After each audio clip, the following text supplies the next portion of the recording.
சந்திர கிரகணம் அன்று அனைத்து கோயில்களும் மூடப்படுவது ஏன்? காரணம் ஒன்று, நம்பிக்கை. சூரியனோ சந்திரனோ கிரகணம் ஏற்படும் நேரத்தில் அதை அசுத்த காலம் என்று சாஸ்திரங்கள் குறிப்பிடுகின்றன. அந்த நேரத்தில் தேவஸ்தானங்களில் பூஜை அல்லது ஆராதனை செய்யக்கூடாது என்று ஆகம விதிகள் சொல்கின்றன. காரணம் 2, ஆர்க்கமிக்க காரணம்.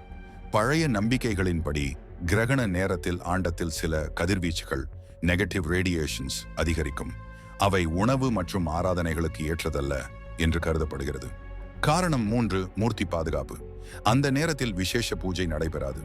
மூர்த்திகளுக்கு அபிஷேகம், அலங்காரம் போன்றவை செய்யாமல் ஆலயம் மூடப்பட்டு கிரகணம் முடிந்த பின் சுத்திகரிப்பு செய்து தான் மீண்டும் திறப்பர். காரணம் 4, சுத்திகரிப்பு வழக்கம்.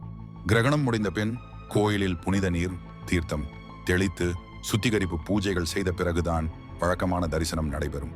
இதுபோல தகவல்களுக்கு இந்த சேனலை சப்ஸ்கிரைப் செய்து கொள்ளுங்கள்.